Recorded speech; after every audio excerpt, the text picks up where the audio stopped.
First up, it's a masterpiece, it's a classic.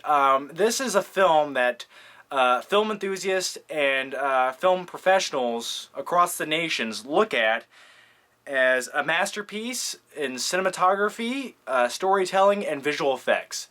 And that's right, it's Spawn. I know what you're thinking. I'm a liar. But listen, hear me out. I know this movie isn't the best movie ever. Hell, it's a B-rate movie. But here's why I like it. Because I remember seeing, well, nostalgia, okay? Nostalgia is why I like it. I remember in the mid-1990s, 1997, I went to see this movie in the theater, and I was like, that was kind of badass. Even though I realized it wasn't that good, I kind of liked it. Now, over the years, I have come to realize that this movie's visual effects are pretty bad. And not even because technology wasn't caught up with visual effects. You have to remember, in 1997, movies like Jurassic Park: The Lost World came out. Spawn is a comic book movie by New Line Cinema, and New Line Cinema made another movie about a year before this one that isn't based on comic books, but based on a video game called Mortal Kombat. And these two movies have a lot in common. They both have like that hard rock techno music. They're both kind of like B-rate movies. And they're both not that good, but for some odd reason, just because I was a kid around the time both these came out, I have some kind of inner child that says I still have to like them, or else that inner child's gonna grab my heart and squeeze it till it stops beating. And I don't know where I'm going with that metaphor. I really don't. So anyway, this is the Director's Cut Blu-ray, which I wasn't quite sure what the difference was between the Director's Cut and the theatrical version, except this is rated R, and the theatrical version is rated PG-13. Also, did I mention this movie has Martin Sheen in it? Did you care? Probably not. The picture quality on this movie is, I'd say it's just good enough to be a Blu-ray. It definitely looks better than the DVD ever did. The resolution's definitely a lot better. But it's not like they went back in and remastered this thing, so it's definitely worth the Blu-ray purchase. Losers say they're gonna try their best. Winners go home and fuck the prom queen. Wanda was the prom queen. Okay, anyway, that was my Sean Connery impression from the movie The Rock, and then I did a little bit of Nicolas Cage on the end. Anyway, it's Sean Connery in a movie called Outland. Now, the plot of this movie is, in the distant future, we set up mining operations on one of Jupiter's moons. So on this mining operation, you know, it's a big undertaking, and they have the miners, they have the staff, and then they have their own little police force to kind of regulate what's going on. And Sean Connery plays one of those guys. Now, I knew nothing about this movie. I didn't even read the synopsis on the back of the case. I just put it in and went for it. I mean, I will say the first half of the movie is pretty good, it's entertaining, but once you realize exactly what they're going for and what the plot breaks down to be, I mean, you have this huge epic undertaking event, you know, you're on a distant planet, and then you just realize what the plot is, and it's kind of underwhelming. So anyway, here's the basic plot of the movie, and it might be a slight spoiler kind of thing, but you know what, the movie came out in 1981, do you guys really give a shit? I mean, come on. Anyway, the plot of the movie turns out to be that the corporation running this mining operation is giving illegal drugs to the workers to make them more energized so they can keep production higher. And this drug is making these workers kind of go insane. They're like getting schizophrenic. They commit suicide. And Sean Connery's not going to stand for that. You mean to tell me you're giving these mining workers illegal drugs? Not on my watch, bub. He doesn't even say that. Why did I even do that? So anyway, yes, that is the plot of the movie. And a few problems I have with that overall are this big billion-dollar corporation who has a mining town on Jupiter's moon is somehow succumbing to giving their workers illegal drugs that kill them.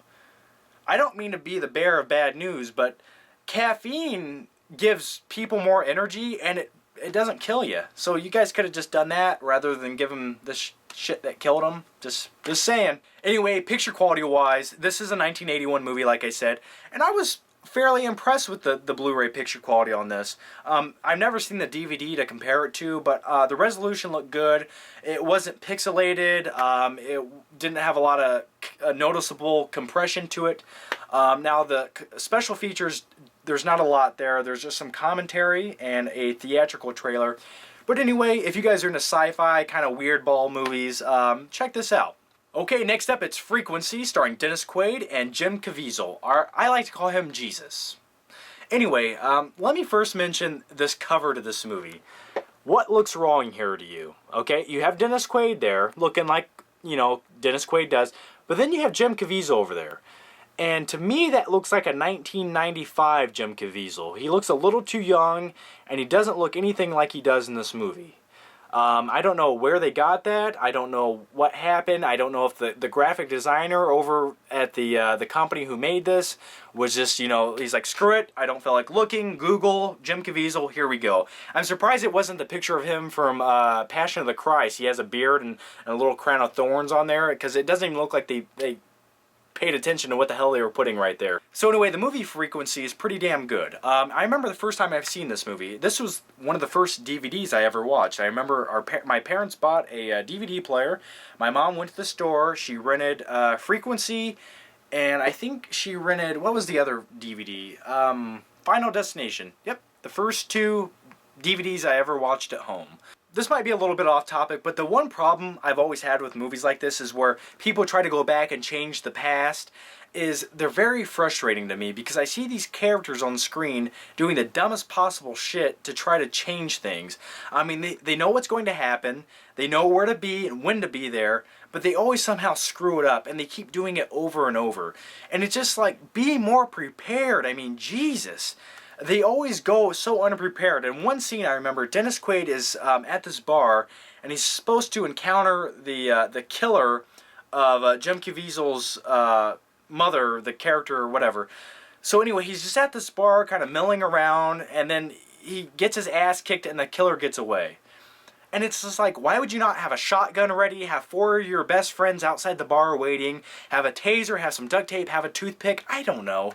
But anyway, Frequency on Blu-ray looks pretty good. I was actually pleasantly surprised about how good it looked. Okay, so next up, it's Coma. Now, this movie stars Michael Douglas, and this is a Michael Crichton movie, who also directed it. And if you don't know who Michael Crichton is, he's the guy who wrote the Jurassic Park novel, which Steven Spielberg later went in and made a movie about. So I was really interested to see what this movie was all about. Basically, what you have is you have all these people going in for minor operations, and they're coming out brain dead. So when I was watching this movie, and it's not the movie's fault, it's just because it's been done to death since the movie, is I knew where this movie was going to go way before it even went there. But there's a few scenes at the end where it's kind of suspense-filling and you don't know what's going to happen. So the picture quality on this looks pretty good. This is a 1978 movie, and I was expecting it to not look very good on Blu-ray, but they did an okay job with the transfer, so I don't know, check this out if you're a Michael Crichton fan. Check it out. It's a decent medical thriller kind of movie. It was an interesting one watch for me. Okay, so the last movie of the day is 21 Jump Street, starring Jonah Hill, Channing Tatum, who, by the way, after watching Magic Mike, I know, I watched Magic Mike, my girlfriend made me do it. Well, she made an agreement with me, so I watched Magic Mike, and it was worth it. 21 Jump Street is a comedy based, well, kind of based on the 1980s TV show, except this is complete comedy, slapstick, and that was bad teen drama, starring Johnny Depp. So anyways, my good friend, Film Fan Pete, who has a YouTube channel here on YouTube, I'll put an annotation down below for him. He talks all about Blu-rays, DVDs. He gives very in-depth reviews. So if you guys are into Blu-rays, definitely check him out too. Like I said, annotation down below. Anyway, me and Pete made we kind of made a trade. So anyways, he sent this to me, and this movie was one of the biggest and best surprises of 2012 so far for me when it comes to movies, because I wasn't expecting a lot from this movie. I was like, it might be kind of funny, but I bet it's a shit stain, starring Channing Tatum. And when I watched this movie, I was laughing from the start to the end of the movie, and it's well done, it's well directed for a comedy, and they have those scenes in it where they're kind of like badass action scenes, but they end up being funny. And what is it about high school comedies? Some of the best comedy movies are set in high school settings. You know, you have Dazed and Confused, you have American Pie, you have Fast Times at Ridgemont High. High school is just a great setting. I don't know why. Oh shit, The Breakfast Club.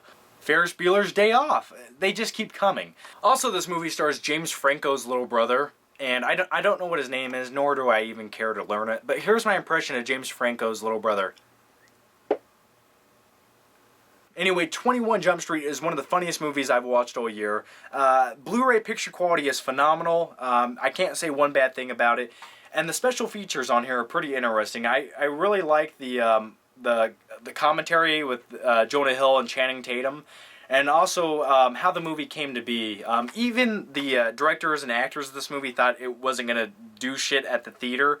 And then it became kind of a hit. Okay, just a quick recap. So I had Coma. I had Frequency. We had Outland, starring Sean Connery. That was a bad impression. And we had Spawn. And all of those are Warner Brothers titles. They all come out July 10th. So if you're interested in any of those, you can pick them up soon. Also, we had 21 Jump Street, which is already out. I highly recommend that. So anyway, thanks for watching, and I'll see you guys soon.